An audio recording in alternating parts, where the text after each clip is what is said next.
दोस्तों अचल संपत्ति पर 12 साल से जिसका अवैध कब्जा वही बन जाएगा कानूनी मालिक। और सुप्रीम कोर्ट ने लिमिटेशन एक्ट 1963 के हवाले से यह बड़ा फैसला दिया और कोर्ट ने कहा है किसी ने दूसरे की अचल संपत्ति पर अगर 12 साल तक अवैध कब्जा रखा तो उसे कानूनी अधिकार मिल जाएगा। और कोर्ट के इस फैसले से यह साफ है दोस्तों कि 12 साल के अंदर अगर अवैध कब्जा नहीं हटाएगा तो संपत्ति हाथ से जा सकती है। लिमिटेशन एक्ट 1963 के तहत एक निजी अचल संपत्ति पर दोस्तों लिमिटेशन यानी कि परिसीमन की जो वैधानिक अवधि है, जो टाइम पीरियड है, वो 12 साल है, जबकि सरकारी संपत्ति पर यह 30 साल है दोस्तों। और ये मियाद जो होती है कब्जे के दिन से ही शुरू होती है। और अगर आपकी किसी अचल संपत्ति पर किसी ने कब्जा जमा लिया है दोस्तों, तो उसे वहां से हटाने में लेट लतीफी बिल्कुल भी ना करे और अपनी संपत्ति पर दूसरे के अवैध कब्जे को चुनौती देने में देर अगर की तो संभव है कि वो आपके हाथ से हमेशा के लिए निकल जाए। दोस्तों जय हिंद, नमस्कार, मैं एडवोकेट आशीष मिश्रा। लाइक कर दीजिएगा, शेयर कर दीजिएगा, सब्सक्राइब कर दीजिएगा ताकि इन्फॉर्मेशन और दोस्तों और लोगों को मिल सके।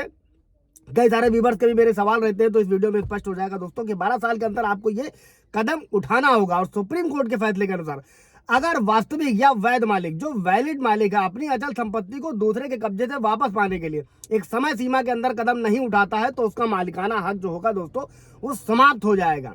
और उस अचल संपत्ति पर जिसने कब्जा कर रखा है उसी को कानूनी तौर पर मालिकाना हक दे दिया जाएगा दोस्तों। हालांकि सुप्रीम कोर्ट ने अपने फैसले में यह भी साफ किया है कि सरकारी जमीन पर अतिक्रमण को इस दायरे में नहीं रखा जाएगा, यानी सरकारी जमीन पर अवैध कब्जे को भी कानूनी मान्यता नहीं मिल सकती है दोस्तों। लेकिन सुप्रीम कोर्ट ने लिमिटेशन एक्ट 1963 कानून के प्रावधानों की व्याख्या करते हुए यह कहा है कि कानून उस व्यक्ति के साथ में है जिसने अचल संपत्ति पर 12 सालों, अचल संपत्ति जमीन जायदाद गांवों में बहुत होता है दोस्तों, 12 साल से अधिक कब्जा कर रखा। और अगर 12 साल बाद उसे वहां से हटाया गया तो उसके पास संपत्ति को दोबारा वापस पाने के लिए कानून की शरण में जाने का अधिकार होगा दोस्तों। अभी सुप्रीम कोर्ट ने क्या कहा है उसको भी समझ लेते हैं दोस्तों कि सुप्रीम कोर्ट ने यह कहा है कि हमारा फैसला है कि संपत्ति पर जिसका कब्जा है उसे कोई दूसरा व्यक्ति बिना उचित कानूनी प्रक्रिया के वहां से नहीं हटा सकता है। और अगर किसी ने 12 साल से अवैध कब्जा कर रखा है दोस्तों तो कानूनी मालिक के पास भी उसे हटाने का अधिकार नहीं रह जाएगा। और ऐसी स्थिति में अवैध कब्जे वाले को ही कानूनी अधिकार, मालिकाना हक मिल जाएगा दोस्तों।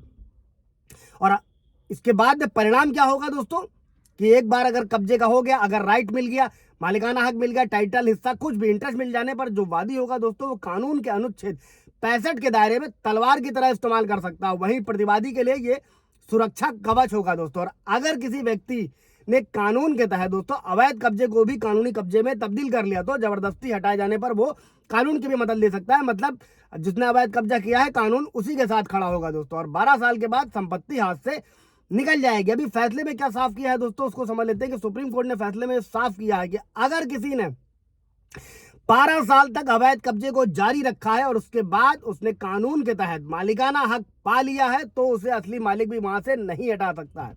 और अगर उससे जबरदस्ती कब्जा हटवाया गया तो वो असली मालिक के खिलाफ भी केस कर सकता है दोस्तों और उसे वापस पाने का दावा भी कर सकता है, क्योंकि असली मालिक 12 साल के बाद अपना मालिकाना हक खो चुका होता है दोस्तों। इसी के साथ में अगर किसी भी तरीके की प्रॉपर्टी किसी ने आपकी अवैध कब्जा कर रखा है दोस्तों तो तत्काल आप नए कानून लागू हुए हैं, भारतीय नागरिक सुरक्षा संहिता की धारा 164, इसके तहत एसडीएम कोर्ट में आवेदन कर सकते हैं।